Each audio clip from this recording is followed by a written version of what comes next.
નમસ્કાર સીએનબીસી બજારમાં આપનું સ્વાગત છે। સીએનબીસી બજારના મની મેનેજરમાં આપણું સ્વાગત છે અને મની મેનેજર એટલે તમારા નાણાંનું ચોક્કસ આયોજન માટે અપાતું માર્ગદર્શન। હું પ્રીતિ દલાલ આપ સૌનું સ્વાગત કરું છું આજના મની મેનેજરમાં એક નવા ટોપિક સાથે।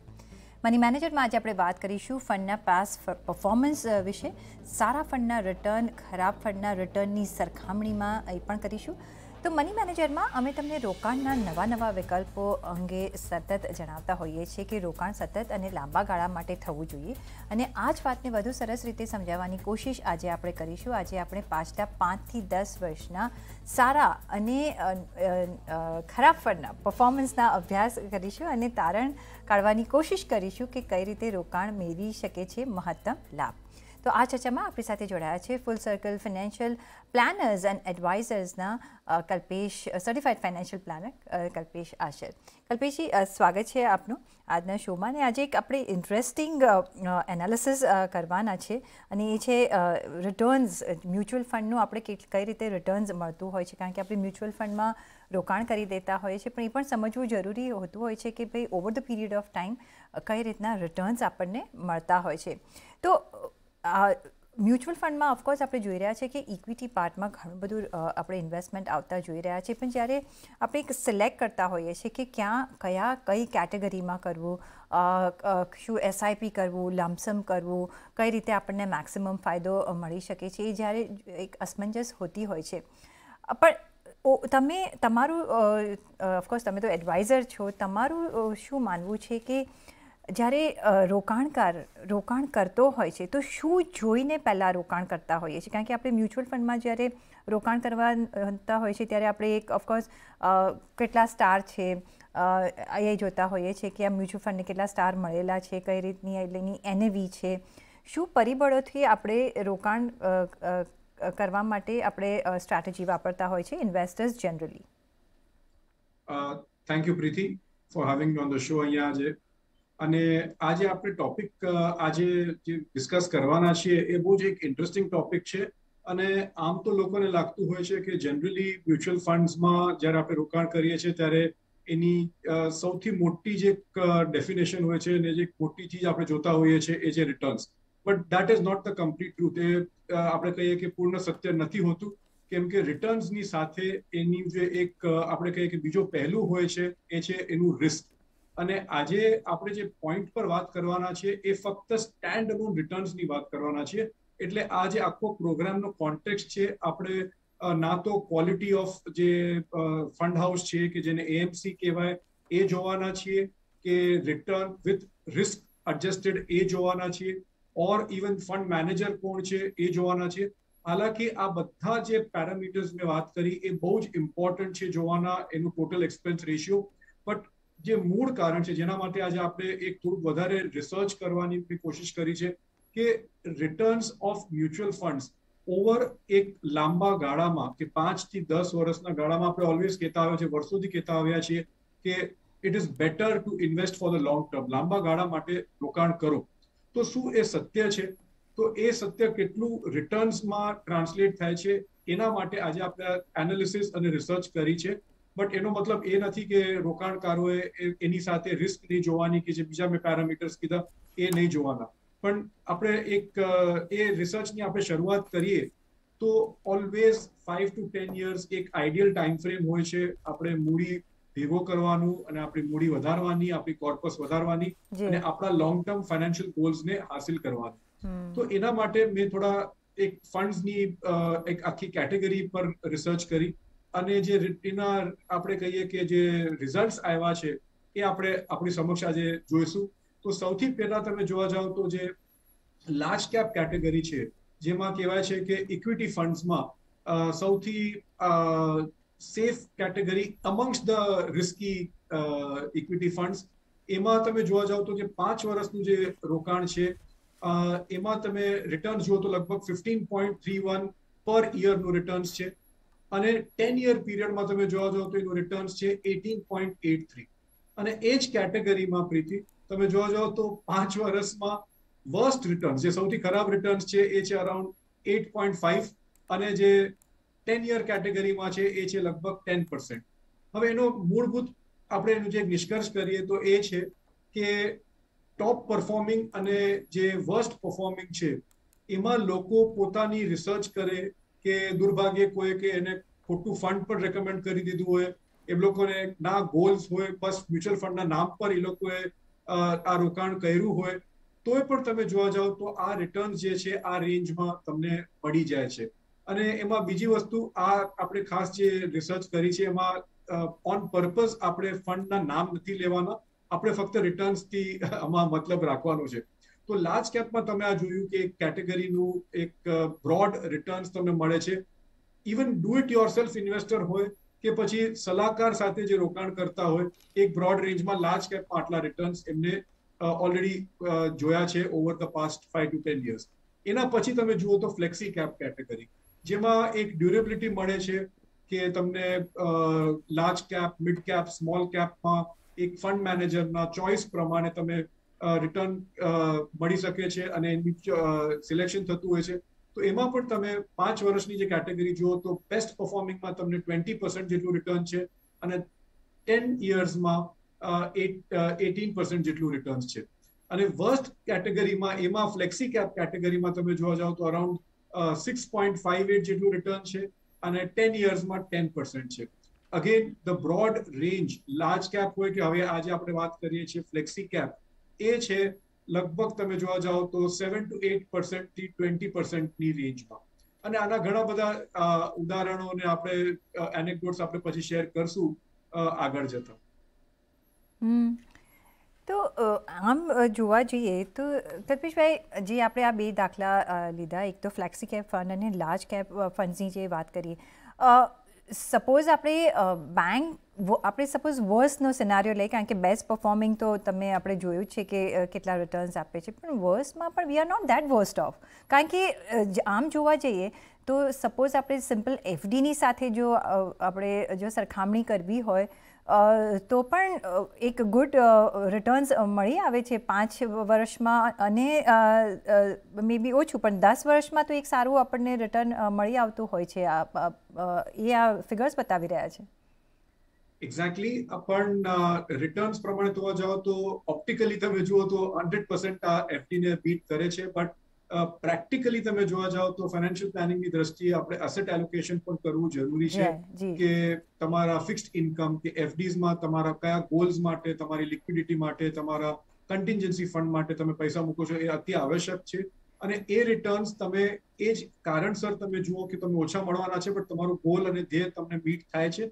બટ એની સામે 100% ઓબ્વિયસ છે કે તમે 5 થી 10 વર્ષ જો મ્યુચ્યુઅલ ફંડ્સમાં તમે રોકાણ કરો તો તમને એનાથી ઇન્ફ્લેશન બીટિંગ રિટર્ન્સ તો તમને મળવાના જ છે. પણ આની આગળ આપણે જો જઈએ ને પ્રીતિ, કે તમે જે વાત કરી કે બીકોઝ આ લાર્જ કેપ અને ફ્લેક્સી છે એટલે, પણ આગળ જતા મિડ કેપ ને સ્મોલ કેપમાં ના કઈ રીતના રિટર્ન્સ રહ્યા છે, કારણ કે આ એક રિસ્કીયર ઝોન હોય છે.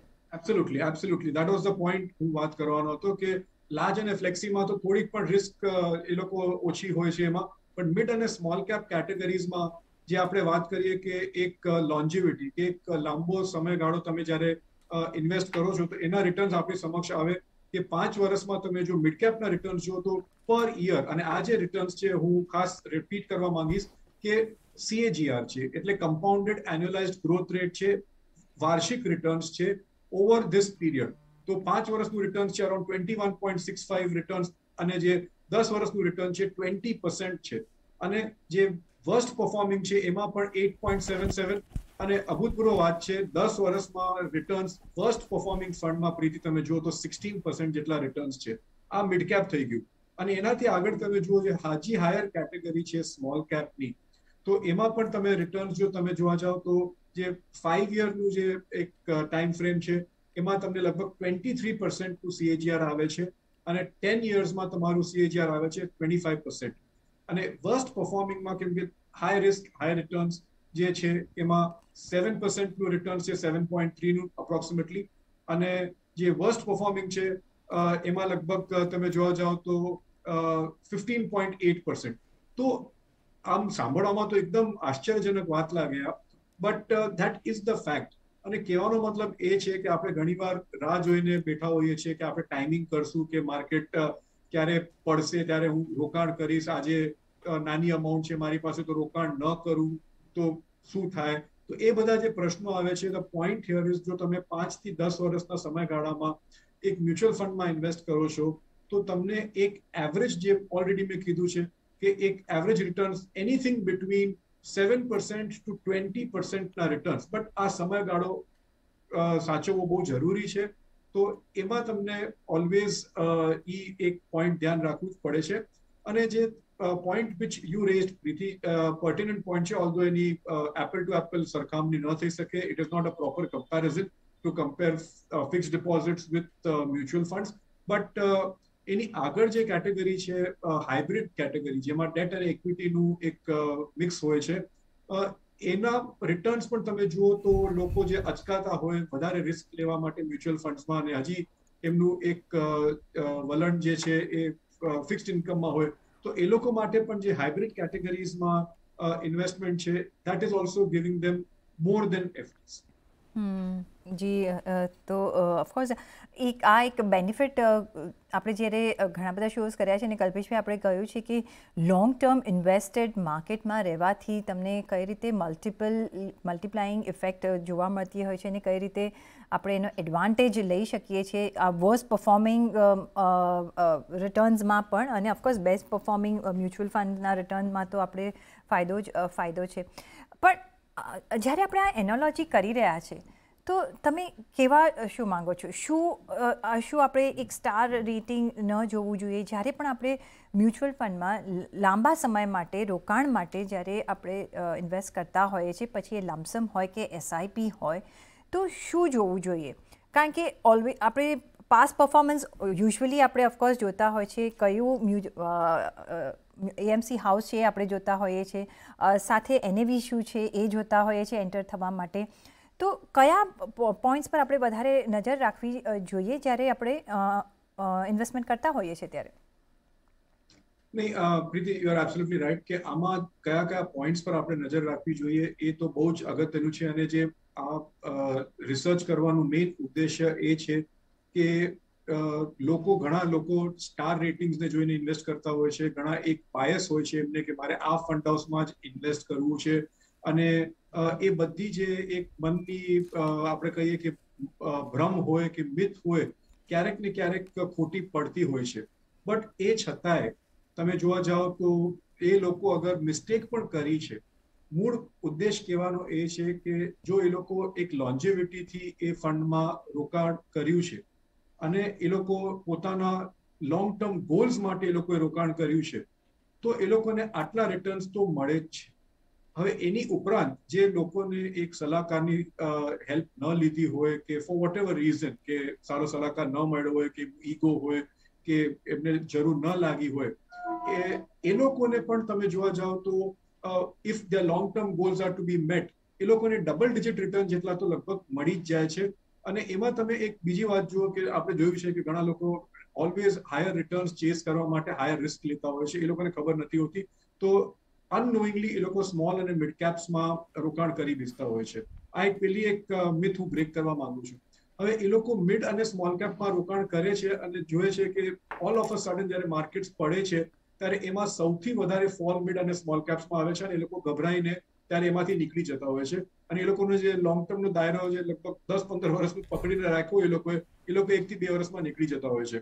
હવે ત્યાં એ લોકોનું એક આપણે રિટર્ન્સની સરખામણી કરીએ તો અહીંયા તમે જુઓ કે બહુ ઇન્ટરેસ્ટિંગ વાત છે Preeti, I would like to say, જે 10 યર્સનું જે એક પીરિયડ છે એમાં તમે ઇફ રિટર્ન્સ તમે જુઓ કે સ્મોલ કેપ્સના જે વર્સ્ટ પરફોર્મિંગ સ્મોલ કેપ છે, if you see the return of the worst performing small cap, એ લગભગ 15% છે over a 10 year period.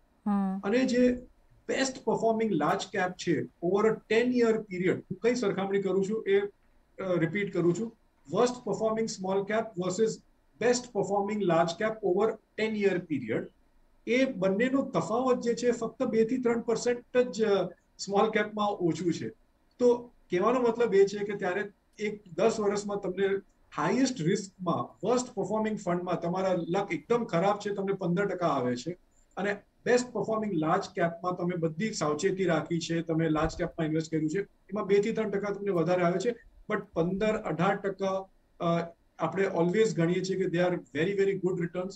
But અહીંયા એક ડિસ્ક્લેમર પણ છે કે એ ધારીને નહીં ચાલવું કે મને આગળ પણ એટલા મળશે. This is the past performance ની આપણે એક વાત કરીએ છીએ, જેના બધા પેરામીટર્સ છે મ્યુચ્યુઅલ ફંડમાં. હું પણ પોતે કહું છું ખાલી પરફોર્મન્સ પર જોઈને નહીં ચાલવાનું. તો તમારા જે ફાઇનાન્શિયલ ગોલ્સ છે એ જોવું જરૂરી છે, અને બીજા બધા પેરામીટર્સ પણ ફંડના જોવા જરૂરી છે. બટ મૂળ ઉદ્દેશ એ છે કે તમે ઇન્વેસ્ટમેન્ટની તમારી જર્ની છે એ ફક્ત કોઈ પણ એક આપણે કહીએ કે પિટફોલ કે કંઈક એક તમારા મનમાં અડચણ હોય કે મિથ હોય એના માટે રોકી નહીં રાખો, અને ઇન્વેસ્ટમેન્ટની જર્ની તમે ભલે નાની રકમથી પણ ચાલો. છે બરાબર. તો ઇન્વેસ્ટમેન્ટ કરવું જરૂરી છે, અને ઇન્વેસ્ટેડ રહેવું લાંબા સમય માટે ઘણું જ જરૂરી છે. ઓફકોર્સ રિટર્ન વાઇઝ આપણે નથી જોતા, આપણે બધા જ ઓવરઓલ આપણા ગોલ્સ માટે આપણે રોકાણ કરતા હોઈએ છીએ. આપણે વધારે ચર્ચા કરીશું, પણ અત્યારે મારે એક બ્રેક લઈ લેવો પડશે. તો બ્રેક લઈશું ને પાછા ફરીશું. જોડાયેલા રહેજો મારી સાથે.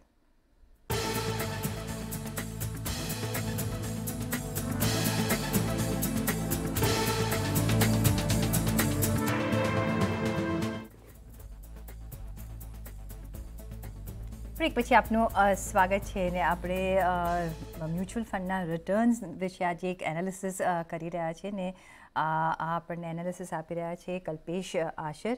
કલ્પેશભાઈ, આપણે જે વાત કરી લાર્જ કેપ્સ હોય કે આપણે સ્મોલ કેપ અને મિડ કેપનો પણ પરફોર્મન્સ આપણે જોયું, અને કઈ રીતે વર્સ્ટ સિનારીઓમાં પણ આપણને એક સારા રિટર્ન્સ મળી રહે છે એ પણ આપણે જોયું. પણ જ્યારે આપણે આ તો ફંડની વાત કરી, પણ જ્યારે ઇન્ડેક્સ ફંડ જે હોય છે એનું પરફોર્મન્સ કેવું રહ્યું છે, જો એ કમ્પેર કરવું હોય તો?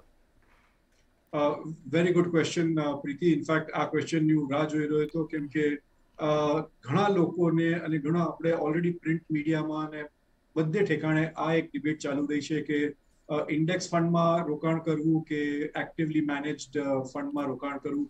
તો આનું પણ આપણે એક સરખામણી જોઈ લઈએ કે ઇન્ડેક્સ ફંડ જે છે, જે બેન્ચમાર્કને રેપ્લિકેટ કરે છે લાર્જ કેપ કેટેગરીમાં કે કોઈ પણ કેટેગરીમાં, તો એનું આપણે ફર્સ્ટ લાર્જ કેપ સાથે સરખામણી કરીએ તો ટોપ પરફોર્મિંગ ઇન્ડેક્સ ફંડ જે છે એનું 5 વર્ષનું રિટર્ન તમે જુઓ તો લગભગ 15.25% છે, જે ઇન્ડેક્સ રિલેટેડ છે. તમારું જે સેન્સેક્સ કે નિફ્ટી છે એટલું જ રિટર્ન હશે, અને 10 વર્ષમાં જે એનું રિટર્ન છે is around 13.68% of the index fund. અને એની સરખામણીમાં તમે જે વર્સ્ટ પરફોર્મિંગ ઇન્ડેક્સ ફંડ છે એનું ડિફરન્સ બહુ તો ન જ હોવું જોઈએ ઓલવેઝ, કેમ કે એમાં ફક્ત આપણે કહીએ કે ટ્રેકિંગ એરરનું ફરક હોય છે. બટ એ પણ આપણે જોઈ લઈએ કે worst performing index fund is around 5 વર્ષમાં 13.45, અને જે worst performing over 10 year is 12.33. તો આપણે એ રેન્જ જે ઇન્ડેક્સ ફંડની છે લાર્જ કેપમાં ઇઝ એનીથિંગ બિટવીન, તમે જોવા જાવ તો અરાઉન્ડ 12% થી 15%ની રેન્જ છે over a 5 to 10 year period. હવે આપણે જે એનું કમ્પેરિઝન કરીએ with the large cap actively managed funds, જેમાં લોકો કહેતા હોય છે કે એક્સપેન્સ રેશિયો વધારે છે, ઓબ્વિયસલી છે વધારે, બીકોઝ એમાં બીજા બધા એક્સપેન્સીસ પર હોય છે. તો હવે જે લાર્જ કેપ કેટેગરી સાથે તમે એની કમ્પેર કરો તો એનું લાર્જ કેપ કેટેગરીમાં જે આપણે ઓલરેડી જોઈ ચૂક્યા છે કે ફિગર જે છે ઇઝ અરાઉન્ડ 5 યરનું બેસ્ટ પરફોર્મિંગ ઇઝ 15% એટલું જ છે. But over a 10 year period that figure increases to around 18%. તો એમાં થોડોક એક ફરક છે. બટ સરેરાશ તમે જુઓ, એક એવરેજ જુઓ પ્રીતિ, તો એટલું કાંઈ index fund is not outperforming an actively managed fund. અને મારે મૂળ વાત એ જ કહેવાની હતી કે જો તમે એક ટાઈમ ફ્રેમ આપો, એક સારા સલાહકારની મદદ લો, અને ઇફ જો એક તમે પ્રોપર એક્ટિવલી મેનેજ ફંડમાં પણ રહો, તો તમને આઈ થિંક મોરલેસ એટલા જ રિટર્ન મળે છે જેટલા ઇન્ડેક્સ ફંડમાં મળે છે. આ વાત હું ફક્ત લાર્જ કેપ સુધી સીમિત રાખીશ, કેમ કે અહીંયા જે ઓલરેડી અમે જોયું છે ડિબેટ છે, લોકો યસ નો કહેતા હોય છે, પ્લસ માઇનસ થતું હોય છે, અને એ એક એવરેજ પર આવે છે કે over a period of time index fund might be return better than એક એક્ટિવલી મેનેજ ફંડ. તો એમાં એક ડિબેટ ચાલતું હોય છે. બટ આપણે આ ચીજને થોડુંક એક્સપેન્ડ કરીએ તો અનડાઉટેડલી તમે જોવા જાવ તો મિડ અને સ્મોલ કેપ કેટેગરીઝમાં જે એક્ટિવલી મેનેજ ફંડ્સ છે એ ઇન્ડેક્સના સેમ કેટેગરીથી એકદમ એ લોકોના રિટર્ન્સ આઉટબીટ કરે છે અને આઉટપેસ કરે છે.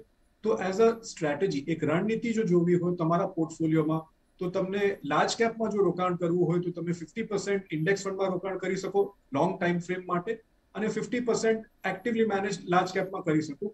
બટ જ્યારે મિડ કેપ અને સ્મોલ કેપની વાત આવે ત્યારે શ્યોરલી તમને એક્ટિવલી મેનેજ ફંડ, જ્યાં એક ફંડ મેનેજરની એક્સપર્ટીઝ પર તમને ભરોસો રાખી અને સારા રિટર્ન્સ 5 to 10 યર્સમાં એક આઉટ પરફોર્મન્સ મળી શકે છે.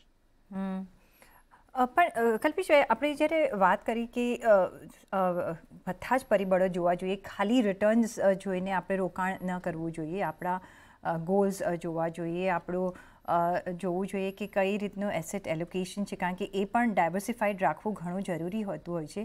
અને એમાં આપણે એક જે કેટેગરી છે હાઇબ્રિડ ફંડ્સમાં, આપણે એક એસેટ એલોકેશન ફંડની પણ એક કેટેગરી છે. એ કેટેગરીમાં શું તમે ઇન્વેસ્ટમેન્ટ કરવાની સલાહ આપશો? ત્યાં રિટર્ન્સ કઈ રીતના મળી રહે છે? આ પણ બહુ જ એક ઇન્ટરેસ્ટિંગ ક્વેશ્ચન છે પ્રીતિ, અને આમાં જે એક આઈ થિંક ગ્રોથ આવ્યું છે આ કેટેગરીમાં, જેને લોકો બેલેન્સ એડવાન્ટેજ ફંડ્સ ઓર ડાયનામિક એસેટ એલોકેશન ફંડ કહે છે, જ્યાં એક ઇન્વેસ્ટર સ્કીમ પર આધાર રાખે છે, ફંડ મેનેજર પર આધાર રાખે છે કે એ પોતાના પોર્ટફોલિયોમાં ઇક્વિટી અને ડેટનું એક મિક્સ રાખે અપ ટુ સર્ટન પર્સન્ટેજ. જે પણ ફંડની એક પેરામીટર છે કે 65-35 કે 75-25, જે પણ કેરેક્ટરિસ્ટિક છે એના પર આધાર રાખીને ફંડ મેનેજર પોતાનું એક રીબેલેન્સિંગ કરતું હોય અનેક પેરામીટર્સ પર. હવે એ કેટેગરી પર તમે જોવા જાઓ કે 100% ત્યાં ઇક્વિટીનું એક્સપોઝર નથી હોતું, ત્યાં ડેટ પણ હોય છે, અને ઘણા હવે એક કેટેગરીમાં અસેટ એલોકેટર ફંડ્સ પણ હોય છે, જ્યાં તમને ઇક્વિટી પણ મળે, ડેટ પણ મળે અને ગોલ્ડ પણ મળે. તો એ કેટેગરીઝમાં પણ ઇન્વેસ્ટમેન્ટ થતું હોય છે. આ એક ઇન્વેસ્ટર ફંડ હાઉસ પર ભરોસો રાખી કે ફંડ મેનેજર પર ભરોસો રાખીને પોતાનું અસેટ એલોકેશન આપે છે. અને બીજા જે ઇન્વેસ્ટરો હોય છે એ પોતાના ફાઇનાન્શિયલ પ્લાનર પર ભરોસો રાખે છે કે એ પોતે અલગ અલગ ઇક્વિટી ક્લાસમાં અલગ અલગ એલોકેશન પોતે જજમેન્ટ કરીને પોતાનું એક વ્યૂ આપીને અને ક્લાયન્ટના ફાઇનાન્શિયલ ગોલ્સ આપીને ડેટ, એક્વિટી અને અધર એસેટ ક્લાસમાં એલોકેશન કરતો હોય છે. તો એસેટ એલોકેશનની અલગ અલગ મેથડ્સ હોય છે. અને આ કેટેગરીમાં પણ તમે જોવા જાઓ, બીકોઝ આપણે આજે મ્યુચ્યુઅલ ફંડની વાત કરીએ છીએ, કે હાઇબ્રિડ મ્યુચ્યુઅલ ફંડ છે, કે હાઇબ્રિડ અગ્રેસિવ કેટેગરી છે, કે ડાયનામિક અસેટ એલોકેશન ફંડ છે, એના પણ જે આઈ થિંક રિટર્ન્સ છે, એક મિનિમમ રિટર્ન્સ જે હોય છે over a 5 to 10 year time frame is around the range of 5 to 9%. અને જે મેક્સિમમ રિટર્ન્સ છે એ રેન્જમાં over again 5 to 10 year frame is around 14 to 16%. તો આ પણ તમે જોવા જાઓ તો જે એક રિટર્ન્સની જે એક બ્રોડ રેન્જ છે એ કાફી ફેલાયેલી છે અને એક કન્વેન્શનલ ફિક્સ્ડ ઇન્કમને બીટ કરતી હોય છે. તો કન્ક્લુઝનમાં તો એ જ કહીશ કે જે લોકોને પોતાનું અસેટ એલોકેશન કે પોતાનો ફાઇનાન્શિયલ પ્લાનર અસેટ એલોકેશન પોતાના ગોલ્સ પ્રમાણે ન કરી શકતો હોય અને એ લોકોને પોતાની રિસ્ક ડાયવર્સિફાય કરવી હોય અને મિનિમાઇઝ કરવી હોય તો એ લોકો આ ફંડ્સમાં રોકાણ કરી શકે છે. અને આપણે જોયું છે કે અગેન એક આપણે કહીએ પ્રીતિ કે એક મંત્ર છે કે બઝવર્ડ છે કે તમારા ઇન્વેસ્ટમેન્ટને મ્યુચ્યુઅલ ફંડમાં ટાઈમ આપો તો 5 થી 10 વર્ષમાં આ કેટેગરીમાં પણ તમને સારા એવા રિટર્ન્સ મળી શકે છે. But this is not the only એક ક્રાઇટેરિયા. જે સાચી વાત કહી છે ને, આપણે ટાઈમ એન્ડ અગેન એ કહેતા આવ્યા છે કલ્પેશભાઈ કે ઇન્વેસ્ટમેન્ટ કરો, ઇન્વેસ્ટેડ રહો તો એનો તમે ફાયદો જોઈ શકશો, કેપિટલ અપ્રિસિએશન તમે જોઈ રહેશો. અને જે આજે આપણે એનોલોજી કરી છે ને જે એનાલિસિસ કર્યું છે રાધર, એનું એક મેજિક સ્વોટ આપણે જોઈ શકીએ છીએ કે મેજિક ઓફ સ્ટેઇંગ ઇન્વેસ્ટેડ તમને કઈ રીતે તમારું કેપિટલ અપ્રિશિએટ કરી શકે છે. તો એક લાસ્ટમાં તમારે 3-4 પોઈન્ટ્સમાં કહેવું હોય કે આપણે જ્યારે હું સપોઝ મારે 100 રૂપીઝ આજે ઇન્વેસ્ટ કરવા છે 10 વર્ષ માટે કે 5 વર્ષ માટે, શું પોઈન્ટ્સ જોઈને, શું ગણતરી કરીને મારે મ્યુચ્યુઅલ ફંડ સિલેક્ટ કરવું જોઈએ અને ઇન્વેસ્ટમેન્ટ કરવું જોઈએ? ઓકે, સો અગર 10 યરનું ટાઈમ ફ્રેમ છે, હું ધારીને ચાલું છું કે ઓબ્વિયસલી એક લોંગ ટર્મ ગોલ માટે તમે ઇન્વેસ્ટ કરો છો. અને જો તમે મ્યુચ્યુઅલ ફંડનું પોર્ટફોલિયો બનાવવા માંગતા હો તો what I would suggest is કે તમારા 50% જે ફંડ્સ છે out of 100 should be in large cap category for sure. કેમ કે ત્યાં એક ઇન્ડેક્સ પ્રમાણે તમારું ઇન્વેસ્ટમેન્ટ થતું હોય છે. અને એમાં પણ ઓલરેડી મેં પહેલા કીધું છે કે 25% જે છે એક ઇન્ડેક્સ ફંડને એલોકેટ કરી નાખો અને 25% છે એક actively manage large cap fund તમે લઈ લો, તો તમને એક આઈડિયા પોતે આવી જશે કે which is outbeating the other but in the large cap space. બાકીનું જે 25 to 30% છે એ તમે ફ્લેક્સી કેપમાં રોકાણ કરી શકો છો, જ્યાં એક ફંડ મેનેજર પોતાના વ્યૂ પ્રમાણે તમારા જે ફંડ્સ છે, તમારી જે અમાઉન્ટ્સ છે એને મૂવ કરી શકે છે to the large, mid, small categories, અને you leave it to his choice કે એને શું કરવું છે. અને જે બાકીના 20-30% છે એ તમારા આલ્ફા જનરેટર્સ છે, જે લોંગ ટર્મ માટે, જે બાકીના 20-25% છે એ તમારા પૈસા અચૂક, જો તમારી પાસે 10 વર્ષનો ટાઈમ ફ્રેમ હોય તો મિડ અને સ્મોલ કેપ ફંડ્સમાં તમે રોકાણ કરી શકો છો. But again look at your financial goals. અને તમારું ફાઇનાન્શિયલ ગોલ જો 10 વર્ષનું હોય તો તમે લગભગ 8 વર્ષમાં તમારો પોર્ટફોલિયો પછી રિવ્યુ કરી શકો છો, અને સ્લોલી તમારા પૈસા ઇક્વિટીથી ડેટ તરફ તમે ગ્રેજ્યુઅલી શિફ્ટ કરી શકો છો કે 10 વર્ષનું જ્યારે આગમન થાય તમારા ગોલનું, ત્યારે તમારા પૈસા તમારી પાસે રેડી. જે બરાબર છે. તો બેકવર્ડ પ્લાનિંગ કરવાનું છે, નહીં કે ચલો મને આમાં વધારે રિટર્ન્સ મળે છે તો હું બધા જ પૈસા એકમાં જ હું ઇન્વેસ્ટ કરી દઉં. એક ડાયવર્સિફાઈડ રાખવું ઘણું જ જરૂરી છે. બેકવર્ડ પ્લાનિંગ એટલે કે પહેલાં ગોલ્સ પ્રમાણે તમારે સિલેક્શન કરવું ઘણું જ જરૂરી છે. અને જેમ આપણે જોયું કે કઈ રીતનું પરફોર્મન્સના આપણે રિટર્ન્સ જોયા છે, એક મેજિક ઓફ સ્ટેઇંગ ઇન્વેસ્ટેડ નું એક ઘણું જ મહત્ત્વ હોતું હોય છે ઇક્વિટી માર્કેટમાં. પછી મ્યુચ્યુઅલ ફંડ હોય કે તમે ડિરેક્ટ ઇન્વેસ્ટમેન્ટ કરતા હોય, સ્ટેઇંગ ઇન્વેસ્ટેડ, ક્વિક રિટર્ન્સ જો તમે ઈચ્છતા હશો તો એ માર્કેટ તમારા માટે નથી. એટલે એક આ બધા જ પરિબળો છે જે ધ્યાનમાં રાખવા જરૂરી છે. કલ્પેશભાઈ, ઘણો આભાર તમારો આજે અમારી સાથે જોડાવા બદલ અને આ ઇન્ટરેસ્ટિંગ એનાલિસિસ આપવા બદલ. આઈ થિંક આનાથી ઘણા બધા દર્શકોને એક આંખ ખુલ્લી થઈ જશે કે કઈ રીતે હવે આપણે વધારે ઇન્વેસ્ટેડ રહીએ. તો એક સપોઝ કોઈ વખત ચિંતા થઈ જતી હોય છે કે ભાઈ રોંગ ઇન્વેસ્ટમેન્ટ, રોંગ ફંડમાં આપણે જતા રહ્યા છે, રિટર્ન્સ નથી મળતા. પણ જો લોંગ ટર્મ પર આપણે જોઈએ તો ઓફકોર્સ ફાયદો થઈ જ જતો હોય છે. પણ ઘણો આભાર તમારો અમારી સાથે જોડાવા બદલ. અને એ સાથે જ અહીંયા રજા લેવાનો સમય થઈ ગયો છે, તો મને આપશો રજા. નમસ્કાર.